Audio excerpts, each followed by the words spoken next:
It's 7 o'clock on a Sunday night, and you know what that means. It's Topical starts right now.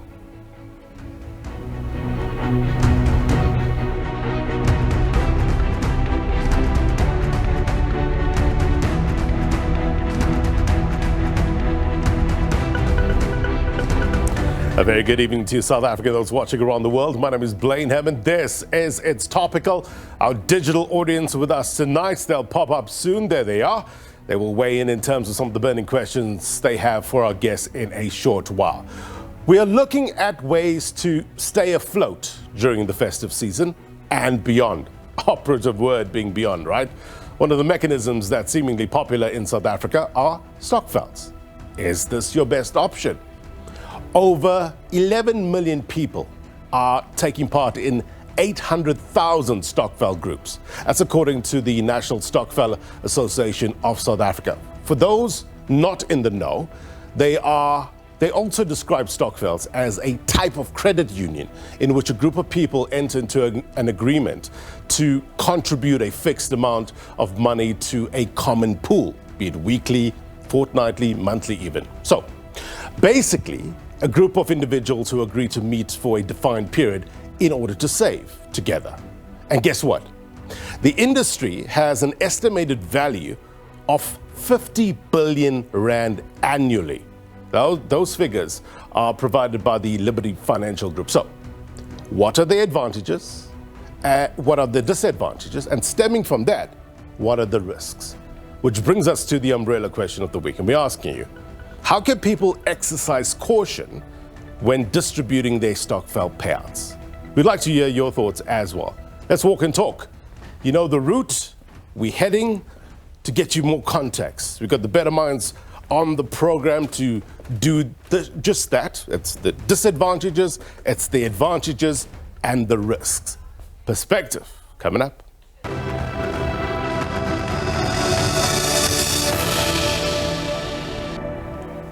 All right, let's tee up the discussion for you, what we know and why it matters. SABC News economics reporter, Busisiwe, joins me now live. That's the better mind right there to explore these issues.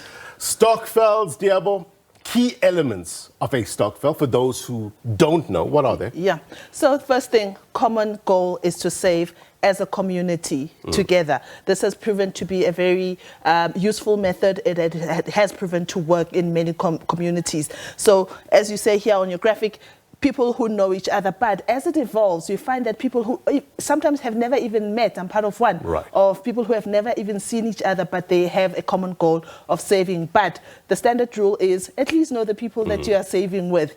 Secondly, collect set amounts at regular intervals. Normally, it's monthly.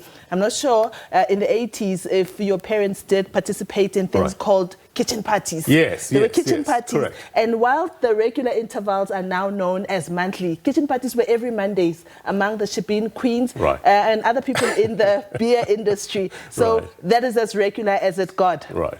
Funds obviously saved in a single and agreed location.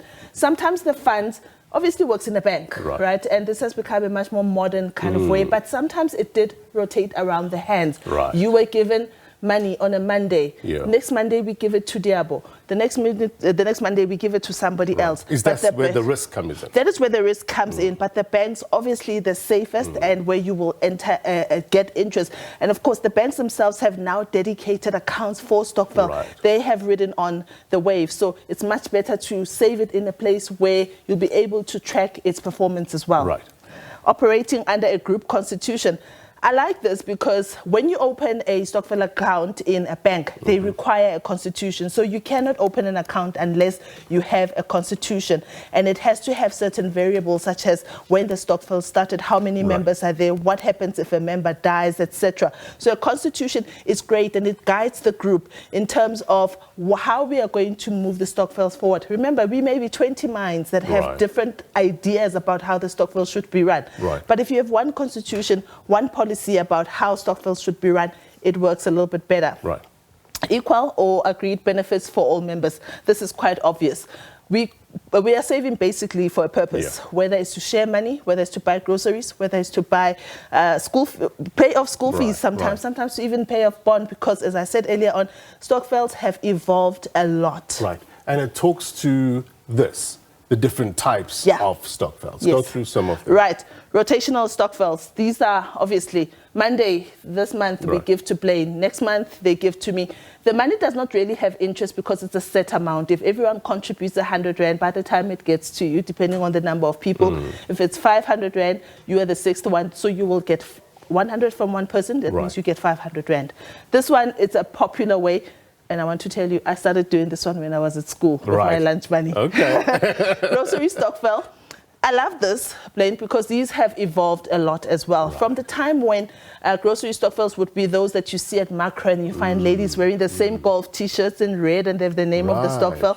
And they buy 12 mayonnaises and 15 tomato sauces. Those are evolving as well, because as people in the stokvel, as members, we don't like the same brands. So I see more people going the vouchers route. So you contribute money, but you pay out members in a vouchers form from certain retailers, so people can use their contributions to buy at their preferred retailer. So I like how those are evolving. Savings club, these are just purely for saving purposes, and normally they are shared towards the end of the year or in January at the beginning of the year. I see more and more people preferring for January. This is a time where a lot of people don't have money. Burial societies, the oldest and one of the most trusted ways of getting your family under one policy to be able to.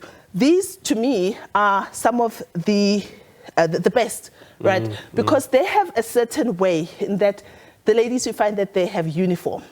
My mom used to be part of one, and they would have set rules. When they come to your house, they want 2 starches of meat, they want two types of meat, 2 starches, 2 salads. You have to pay money for tea and cold drinks. So this one is much more formalized. When you go to the townships Sundays, month end, you find that most ladies, they would have a beret, and they would be donning very beautiful clothes. They're going to a burial society. It's very strictly run, and now they have moved to saving in the banks, and these are the people that are making up that $50 billion, 50 billion Rand that you were talking about. In investment terms of the investments, does this now, in terms of the contributions, does this skyrocket when we talk about investment clubs? It does, because now these are high money people, right? They are the ones that you'd find they contribute something like 10,000 a month, 50, 100,000, and they go to sophisticated investment models to be able to earn higher return. And they don't necessarily want their money in 12 months. They can keep their money for 3, 5, even 10 years. And these ones, normally you find that these are the ones that would buy properties together. They would buy properties together. They would invest in high value things, building schools, private schools, etc. So these are quite high net worth individuals. And then we can just go through social clubs. So social clubs, normally among a group of friends. So they do a stokvel model among friends, socially people who know each other. Today we're going to Blaine's house. Next week we're going to Diabo's house. We people who know each other and quite close-knit normally don't let a lot of people in. Borrowing stokvels. Most of these are done by a group of people who are entrepreneurs, and they specialize in borrowing out the money so that they get interest. So all the members are responsible for making the interest. So they'll say it's compulsory, Blaine. You need to have 100,000 and you need to go lend it out and come back with interest. At the end of the year, everyone has a responsibility of making interest, and it is shared accordingly. So these normally borrow 2 people. And I've heard that, in fact, the SME industry could lean on borrowing stokvels to make them, when we talk about funding methods. So these kind of stokvels, they have an opportunity to do that. And then obviously we'll have the multifunction.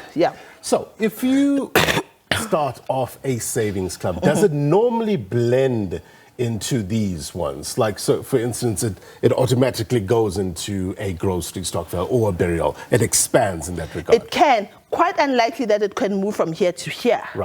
It does happen, but it's not very likely. But it can move from here to there. You can make it a multi-pronged approach. Burial societies, as I said, because they're so old and they're very structured, they don't like to maneuver around and move too many things and try different things. Which, the big question, Advantages, disadvantages from your experience, your research, what are they? Advantages, pool savings, and you do get support. Sometimes it's people that you know, and I did say earlier on that sometimes it's people that you don't know, but you do have support from your fellow members. And you know that if things go wrong, the risk has been shared across everyone, you know, so it's great. And it gives you a strong sense of community depending on how it has been structured. Right. If it has been structured in a way that people don't want to meet, because the new school stokvels, people don't have time, they're busy. We don't want to meet, we can meet via Zoom. Listen, let's just put the money in, I don't need to meet you, but it can give a strong sense of community and connection. Regular savings habits, because you are forced. Remember, you are forced by that constitution. Right. You are forced, and if you decide that you are pulling out, we're taking your money, right? So you're forfeiting all the money that you, unless the constitution states otherwise. Right. Potential internal conflicts. Big thing that prevents a lot of people from not joining is because some people will stop paying. And if you don't have good internal control, some people can make away with your money. Right. Remember I said that other people sometimes don't know each other, which can be a risk that one has to take. Potential internal conflicts. If you guys are the type of people that meet all the time, you're likely going to get into each other's hair sometimes. So and it gets a bit conflict. personal sometimes. It can be a little bit personal sometimes. Long waiting time for payouts. Remember I said that the normal time is 6 to 12 months. So you have to, it's just like any other investment, you have to be patient. And mandatory contributions may stray. This is important because you find too many people going to too many stokvels unnecessarily. So if you don't have a vision and an idea of why you are in a stokvel to begin with, you might find yourself that most of your disposable income goes to stokvels, and you don't want that, because what's the point? There's no financial management in that. You want to have the disposable income, that kind of money, the 1,000 that you're not sure what to do with it, put it in a stokvel if it is interest bearing. If it is not, maybe try to find something that is interest bearing. But yeah, over my time reporting on stokvels and being a member of one, these are some of the things that I've learned over time. We're going to go through this with our guests in a short while as well to flesh it out. But thank you very much indeed. Thank you, babe. Value-added SABC News economics reporter Busisiwe. Their context always important here. Now, on to our regular Word on the Street feature. We took to various streets seeking diverse insights and perspectives on stokvels. And this is what people had to say. Take a look.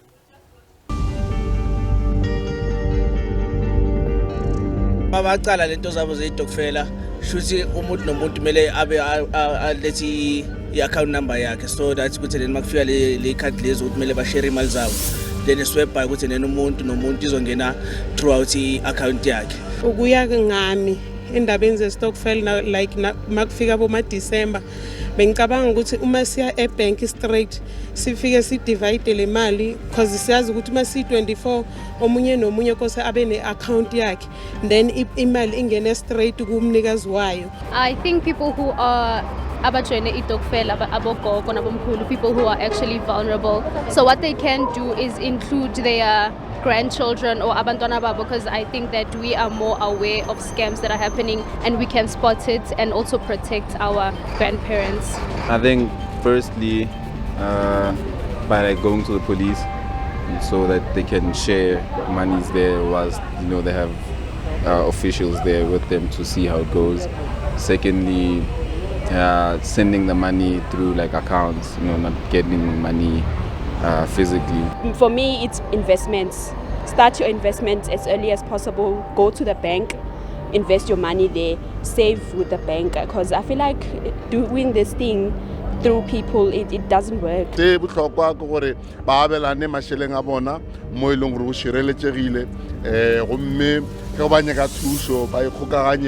le ba sepodisa gore ba kgone gore ba abele tlontšia mekgwa e leng gore e šomiša ke bomakolokotšane mo metseng ya borena go jabetša batho ditšhelete tše e leng gore ba di beeleditše ka dinako tše di thata. I think people should just save their own money, just to protect them from the money getting stolen by people. We appreciate your thoughts on this matter. Let's get the discussion on the roll and to get a fresher perspective on this. Seemingly, what all stokvel categories have is the social construct. We have a number of guests lined up for you today. Busisiwe Skenjana from the Stokvel Academy. Thank you very much indeed. And John Manyike, All Mutual's Group Head for Financial Education. Appreciate your time. Also, a digital audience as well. If you have any burning questions, please raise your virtual hand and I'll do my very best to bring you into the conversation. Busi, maybe I can start with you first and give us a sense. To what extent is Stokvels growing in South Africa? I think the Stokvels are growing as in line with the population growth, you know, because Stokvels, remember, are part of the community. Right. So they're definitely aligned to, if in region X, there has been a growth in terms of population, be it migrating from the urban to the rural area, you know. So they're definitely running parallel with the population trends. Yeah. We've come from a very difficult period financially. Is that a major driver in terms of people joining Stokvels? Look, we all know that traditionally there's been that the social cohesion component has been the main driver. But as you know, people evolve, especially the younger generation, of course, it's finding better ways of improving and advancing their lives through the Stokvel model. Pick up on that, John, and what you're finding. Are more and more people relying on Stokvels as an important source of income? Absolutely. I mean, I think if you consider the fact that, you know, Stokvels have migrated from rural communities to suburbs, you now have your, especially your black middle class that are investing in Stokvels. I mean, that should tell you something about the attractiveness of Stokvel. So it's certainly something that is here to stay from a South African perspective. But I think what we are lacking, to your earlier question to my colleague Busi, is do we really have a robust tracking mechanism to see the extent to which Stokvels are growing? Earlier on, you mentioned the numbers, the stats about the level, the 50 billion. Those stats, we were laughing, and because when we started working together about 10, 15 years ago, those stats were there. Right, so you're saying it's increased exponentially. It's outdated. All stats, Yeah, it's old Right. stats, yeah. So that's an interesting. Why aren't we tracking this, Busi? I was actually saying to my colleague from the financial institutions, we need a funder, because to me, Stokvels tracking, it would be similar to census. You know, there is a reason why in the country we have that census, and I would imagine it takes a lot of money to conduct that study. But the truth be told, going back to your initial question, if we were to discuss or talk about real Stokvel trends, we need to be tracking them, and money needs to be put into actually getting not just the numbers, you know, because there's also the soul in the Stokvel. Numbers are one thing, but we also look into the soulfulness. That data combined with the soulfulness, how will that shape this industry? Look, hugely, because you know, you need very reliable data to make informed decision about product design, because I still question whether or not we have the most appropriate products for Stokvels. And I'm wondering whether it's also a case of opportunity costs that are being considered by the banking sector, you know, because if you're already getting the money, and you're comfortable with what you're getting, but I think there's more that could be done. Just break that down. Appropriate products for Stokvels. What's your concern? So currently, you have a group of Stokvelers putting money, and they put the money in the bank. But I'm asking myself, is that the best solution? Shouldn't we be perhaps looking at some kind of a partnership with the Stokvelers? There are other Stokvelers. Let's look at those that are meeting in order to save money for grocerying during the festive season, and they would then deposit that money to retailers. The money sits where? In the hands of a retailer. Fine, we can argue that it's good for the economy from a tax point of view and so on, but are we really empowering the very same Stokvelers then? Because if we were looking at some kind of a partnership where, you know, because when money sits in the bank, those deposits, it's lazy money, but it can actually be used to create more wealth. You agree, Busi?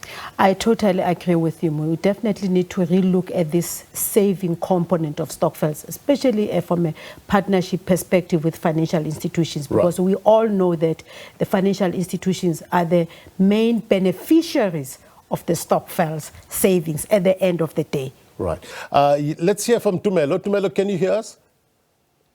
Go ahead, your thoughts. I can hear you loud and clear. Good evening to you and good evening to all the viewers.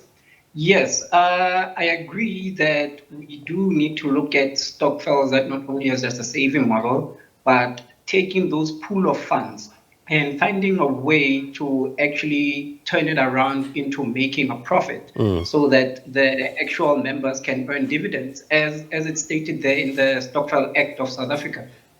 Kurula, let's hear from you. Good evening, Blaine. Thank you for having me tonight. I think I'll probably take a different opinion on this. And this is coming from someone who is running an investment stokvel.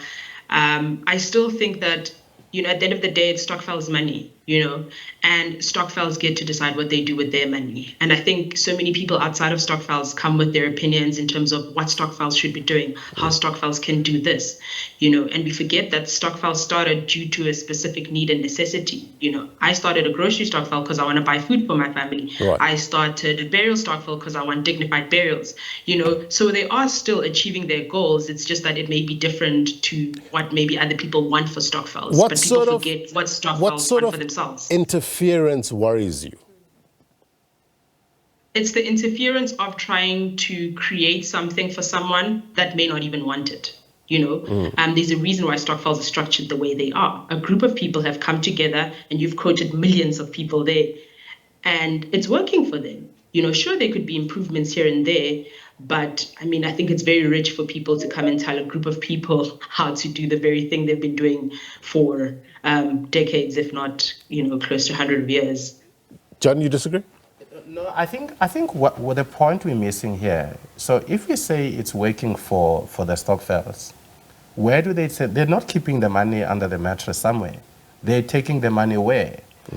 So I think the argument that me and my colleague are making here is that wherever the money sits, surely, because that pool of money can be used to create wealth. Hence we're talking about a mindset shift, in terms of how we engage and partner with stokvels. Because the fact that you've got money, but you don't make those decisions in terms of how do you create wealth with that money. Somebody else, that money is sitting in somebody else, somewhere with someone else, and they are using the money it could be advancing loans in whichever way that the system is able to create wealth. Right. But so is there legal protection for stokvels and its members? In the context of stokvels, I wouldn't say that there's no formal legal protection. However, if there is some mismanagement of funds within a stokvel as per their agreement, remember this is a closed arrangement, amongst the stokvel members, and they should have a document that governs their relationship. Yeah. Exactly, Right. So like any other financial transaction between the two of us, is if I can prove, for example, that I've been, done down by someone else, I have to prove it. So obviously law would kick in.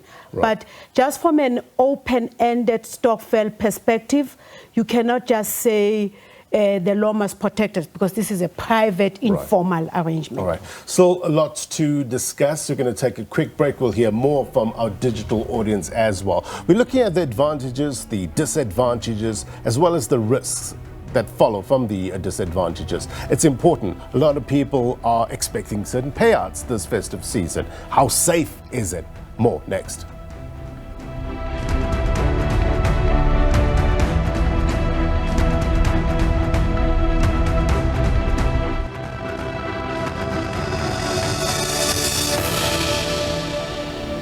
Welcome back. You're watching It's Topical. Stokvels, very much in sharp focus tonight. And we're asking the question, how can people exercise more caution when distributing their stokvel payouts? The better minds are on the program tonight. Busisiwe Skenjana from the Stokvel Academy, as well as John Manyike, Old Mutual's Group Head for Financial Education. Let's go directly to the digital audience, get their take. Selindile, let's hear your thoughts on not only the risks, but some of the advantages. The advantages of investing as a group, I think, have already been alluded to in terms of you are able to make your firstly come together for a common collective, and you've got that sense of community in achieving a common goal, so you stay committed to the cause.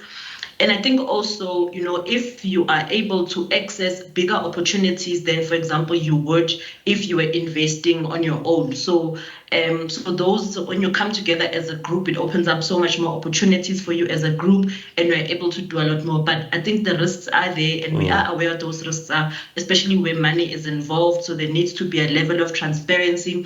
There needs to be measures in place to say how cash will be distributed. And I think in today's times, we live in a digital world where it is no longer necessary to go and withdraw hard cash. There are systems where money can be transferred using banks and all of those things, as long as the systems are there that govern how those distributions should work. I think the stokvels are very powerful in terms of coming together towards a common goal, and not just, I think before we in stokvels were mostly out of necessity because of being excluded from the major financial services. But I think now there are opportunities for us to work together with the financial institutions so that we may realize our goals. Mandla, your thoughts on stokvels and your experience?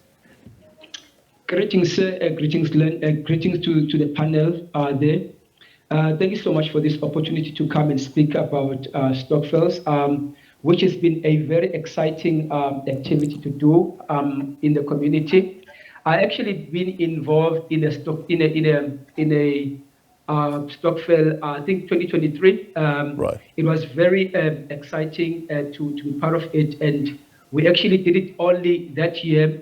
That's when I was exposed in it, and that's when I took part in it, and everything was done in an informal way, but everything went smooth and very well, and we actually received it very well. So this is why actually this year I took a turn to actually get back to it and restart it again, but now in a more formal way and a professional way, Right. So the informal part is a key aspect of this. But as Debo was mentioning earlier, it's important to know who you're getting into business, so to speak, or this group that you're forming.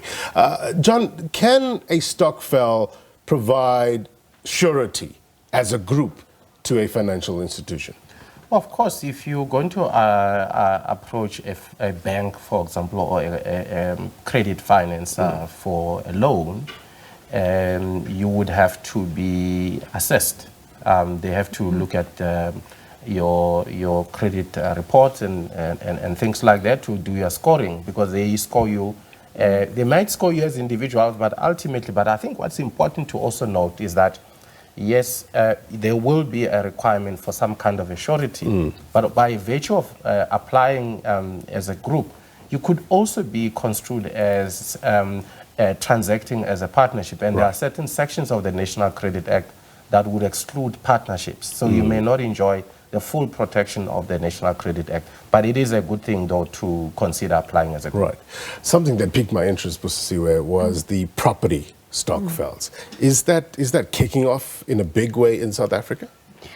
I think it is, especially with the younger generation, even though personally I've been part of a property stokvel investment way back from 1998. And we actually moved away from the informality of a stokvel and then, registered as a company, from a legal compliance perspective and also from sourcing funds, So it doesn't mean that as a stokvel you are stuck being, getting into property in an informal way, But obviously, I feel that property investment, you need to approach it with caution, like any other investment class, You need to make sure that you get all the necessary information from the, professional resources. But yes, to your point, there is definitely a growth, but sometimes I feel that there's a bit of a hype as well. Who are these? Tell me about the hype.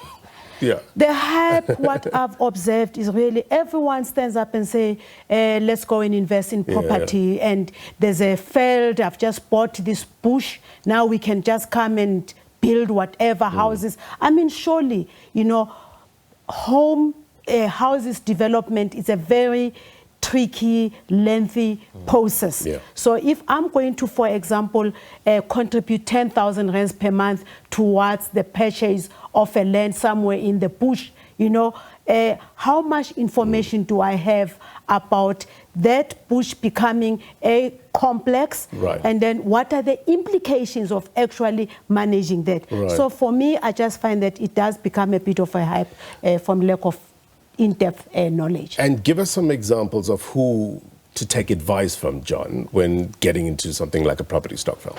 So I think you do speak to the bank and ask as many questions as possible, because, I mean, given the example, then that's an excellent example of people going into property Stokvels or such similar initiatives where you're approaching a bank to advance a mortgage. You know, in such instances, I mean, even you need to ask questions to the extent that you even understand the value of the property that you're purchasing. I mean, I know of a case that actually went to court, a couple of cases, by the way, that went to court because then it turned out that the value of the property was so low, I mean, and compared to what they were advanced for. And when they couldn't keep up with the payments, then it became a problem. So even for the bank themselves, to sell those properties has become a nightmare. So you need to speak to the bank. You do need to speak to a lawyer and make sure you are thorough before you make a final decision. In terms of direct ownership, how does a person who invests in property via a Stokvel have direct ownership?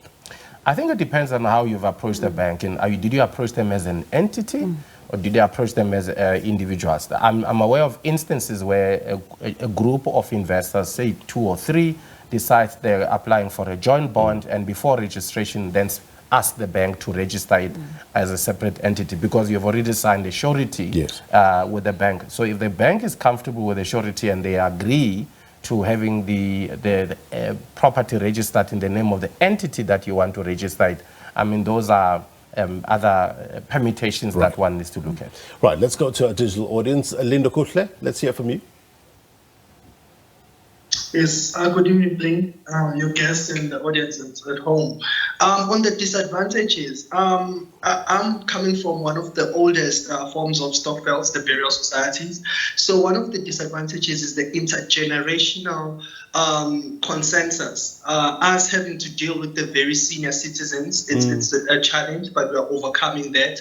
And on the advantages, banks are now leaning towards acknowledging and really assisting Stokvels in such a way that now many banks are offering funeral benefits of 10,000 rands, where members of the Stokvel who are saving monthly can add an additional amount. Let's say it's a grocery Stokvel, we are paying 100 rands every month, then we can add maybe 25 rands for getting a funeral benefit of 10,000 rands from most of the big banks that are here now. So it is really an industry that is taking off, that is good, especially if the members of the Stokvels do their research. There are benefits now that the banks are offering. Then in terms of distributing money, yes, you can do EFT transfers because now we are in the burials Stokvel sector. So we are doing large transactions. So to move with cash in that amount, it's very dangerous. So it is better for us to utilize the technology that is available there. Busi, Linda Kutle was mentioning in terms of the generational. Are you finding more and more young people are getting involved in Stokvels? Definitely. Actually, I joined my first Stokvel when I was 20, in my 20s. Well, so that it's was, not what, anything. 5 years ago? It's not. No, definitely. You know, this thing about Stokvels are getting younger, I think it's a myth that we need to dispel. Stokvels were started by young people. So it's just a continuity of, you know, young people now getting involved, but there's nothing new about that, you know, because we've been part of Stokvels for decades, our grandmothers and all that stuff. Yeah. So yes, definitely, it's good to know that the younger generation today, they are embracing what was started by their forebearers. Right. Yeah. John, in terms of some of the risks, and we've mentioned now that more and more are going EFT route, no longer keeping large chunks of cash. But what are some of the ways that you've been picking up in terms of trends that are being used to dupe people? So I think one of the emerging trends now is Stokvels compromising sensitive information about their meetings, venues, and who's the treasury and when they are going to be dispersing funds. And remember, these are people who live in families and, even amongst family members. I mean, there are people who may have access to this intelligence. And if they tip the wrong people, you may find that you get intercepted. I mean, that's one particular risk that one needs to be aware of. But also, I think it's important to have a very solid constitution, which is specific in terms of how do you deal with whatever situation that may arise, including and not limited to the conduct of people who are entrusted with the responsibility to sign with the bank on behalf of the Stokvel. Because now, if somebody comes to you, for example, who is a treasurer and say, I went to withdraw 50,000 for us to disburse. On my way, I got off the taxi and there were guys waiting for me and the money is gone. What are you going to do? Are you going to go to the police and say it's fraud? But the guy is also saying he was robbed. So there's quite a number of risks that you need to look at. And I think I agree with one of our digital speakers there that we certainly need to go digital route with transferring money. We don't need physical cash. But lastly, I think there's also the point of intergenerational membership, where the elderly prefer to see cash. They want to see cash. They believe in this thing that cash is king. They want to see it. But young people understand that in EFT, if money is transferred and the balance is in your bank account, you've received the money. So those are things, and we need to put a lot of education around that. Busisiwe? Yeah, just a follow-up that I think it would be highly irresponsible to say Stokvels must be left alone. If they are happy with putting money under the mattress, leave them alone. I mean, surely, that's just being irresponsible. I think all of us, we are products of learning. So Stokvels are not excluded from actually embracing new ways of doing things better, e.g. digital instead of handling cash. So I'm a strong believer in the development of Stokvels. I'm a strong believer in that Stokvels need to advance, do things much better without losing the essence of Stokvels. Kurula, you agree? Yes, I agree with what Mam Wisi has said. And I think with us at Someone Investments, we run an investment Stokvel. And what we need to do is walk the journey with the Stokvels, right? It's very easy to say, let's do X, Y, and Z, but sometimes it's a gradual process. We're seeing improved financial behavior over time. We're seeing even 74-year-olds, that's our oldest Stokvel member, by the way, being able to register their details for FICA purposes for their investments. That takes time. It doesn't happen overnight.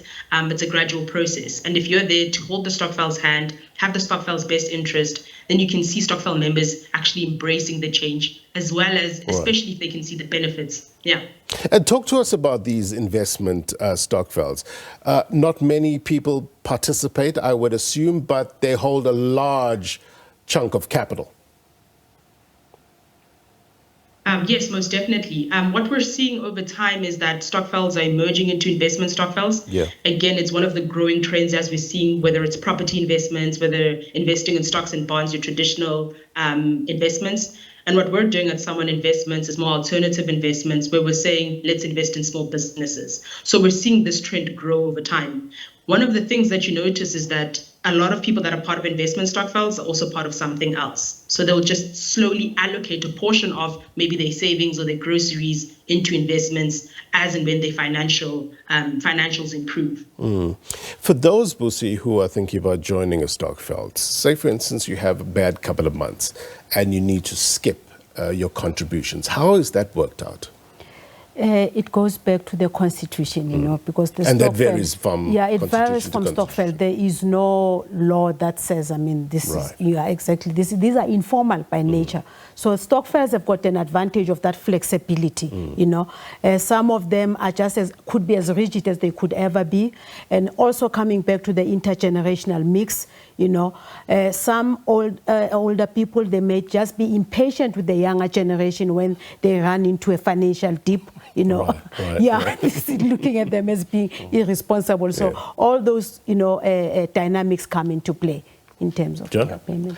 No, absolutely, and I think what I'm enjoying, especially from the comments from Kurula there, you know, when you start educating Stokfellas to think a lot more investment, I mean, you can actually explore formal savings and investment instrument as a Stokvel, and for me, creating wealth is not about delaying spending from January and then December you get all that money. And then you're busy singing Amapiano in December and spending all that money. Silendile, talk to us about your lived experience and how do you handle infighting within a Stokvel? I think, you know, with any group of people, there are going to be those disagreements.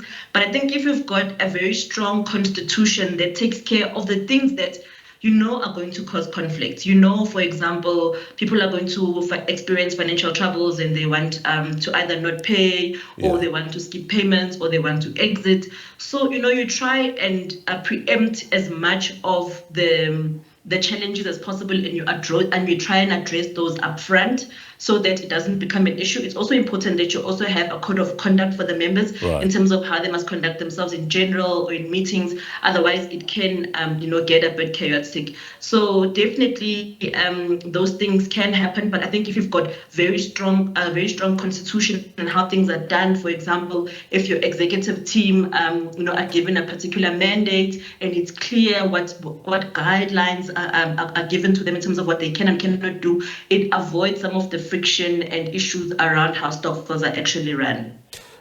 Thank you. Mandla, your thoughts on that? What I can say, there's another dynamic that I wanted to actually say in terms of okay, like I don't want to actually speak about the conflicts, etc. But I wanted to bring a dynamic that I saw, especially more in investment Stokvels in business, that you can create a more like a supportive circle where you can buy from each other in order to make sure that you accumulate money, that each and every member within the group is able to actually support himself in terms of the contribution, etc. And also in terms of the conflicts, we actually, in our Stokvel, we actually have placed a set of documents that we're trying to make members understand and instill to them, even though at the moment it's still a challenge. People are not really getting it easy to actually understand it. And also we've put a dynamic of digital element in it. So there's just a lot of things that we need to just polish going forward. Yeah. Right. John, your thoughts on that? Look, indeed, I mean, these are the kind of conversations we need to have around how do we advance the life of Stokfellas. But there is one controversial issue I'm going to add, and I'm not going to be popular for bringing this up. Best place to bring it up. One of the elephants in the room that is being ignored as if it doesn't exist is the phenomenon of Stokvel advancing money to Stokvel members. Yes, they do pay, but of course there will be instances where others will not be able to pay. What does the law say about advancing credit if you are not registered as a credit provider? How far can you go in terms of enforcing that? Yes, we know in the township there are ways, and there are ways of collecting, but I think that's one of the things that Stokfellas need to be mindful of from the legal point of view. Right. Do you advise, Busi, that every Stokvel has a legal personality involved? That's an ideal situation, ideally, but it's not practical. That is why you need to search for resources that you don't have within your Stokvels. In fact, another important point that I always raise, that Stokvels tend to undermine their different skill sets, you know, because you find that if there's 8 people or 10 people, we all come from different backgrounds, you know. So let's leverage on what is inside the Stokvel. Right. If there's a skill that is lacking, then let's go outside. And let's also, from an expenditure perspective, Stokvels are more driven by perishables, consumables. Right. We now need to maybe think about spending money on professional assistance, you know, because Stokvels generally are very resistant to get a legal opinion, for example, about the investment, you know. Yes, it would be ideal to get a pro bono offer, you know, but let's start thinking that how can we invest in gathering more information for the advancement of our stock. Good point. Tumelo, you have your hand up? Yes, no, thank you for the opportunity there. Let me put my hand down. It's not allowing me to put my hand down. That's fine, you go ahead.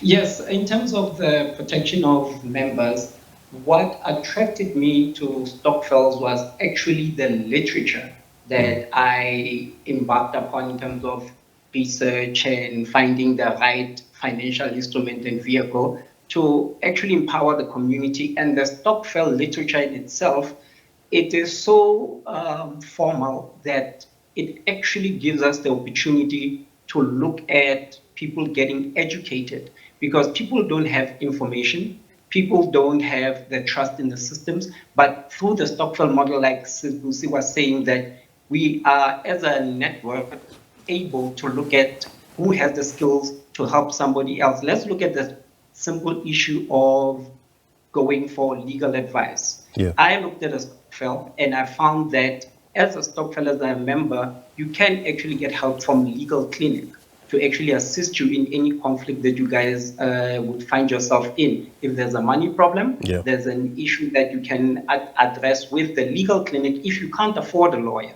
because legal clinics are there to help the individual and assist the individual, not the corporate. So there's another measure of information that people are lacking in Stokvels. If people could get just information, which is where we want people to focus on Stokvel as a business vehicle and not look at it as they call it, a rebabala Stokvel. It translated to we play Stokvel. Yeah. But what I found is that people who come together and people who are like-minded, who come together in a Stokvel, can go forward. Yeah. But I will leave you with this. If we are like-minded people who want to build a property Stokvel or an investment Stokvel, why not create a community of like-minded people? We were not all born wanting to finish matric, but we were put together to get into a like-minded state, educate people step by step until they can see the vision of investment, the vision of property, and then get the information together. Thank you. Lindo, like-minded people, how do you, from your experience in Stokvels, how do you choose members? Oh wow. So our Stokvel was started by my family, my great-grandfathers in 1969. You choose members through your networks. So you work within your networks. That's the best way of choosing members and growing the Stokvel. Then on the other ways of how Stokvels are growing and us not imposing on them. I think what banks are also doing now, they are implementing some sort of like behavioral banking, where it is more expensive to bank cash, even in with Stokvels. So now when you deposit funds, cash, they charge you more. But when you deposit funds using EFT, they charge you less. So we could see it's not an interference, it's more of like behavioral banking. That, as Tumelo is saying, that with more research, we can find ourselves saving more money than our money going through transactional costs. So yeah, that's how you grow Stokvels, and also the research that we should all be embarking on. All right, Linda, thank you very much indeed. 10 seconds each, final thoughts. Busisiwe? Yes, Stokvels are a great model, not for short-term savings. They should now start being used for generational wealth creation. John? When you're doing Stokvel, take a long-term view. That's all I can say. All right. Thank you so much to our guests, our digital audience as well. Value added, and a Merry Christmas to you all and to your families as well. All right. Before we go, here's my take. And at a time of uncertainty, how do we act? How do we cope? We look for avenues of opportunity that, I guess, keeps us afloat, right? There seems to be some green shoots. Economies around the world trying to fight against inflation, interest rate cuts. So some relief for us as consumers. Still, many people are going through hard times. But as they say, hard times make strong people, and it takes strong people to make good times. So let's remain positive in our collective hope for a better future. And that's my take. Have a wonderful Christmas, my brothers and sisters. I'll chat to you next week. Take care. Bye-bye.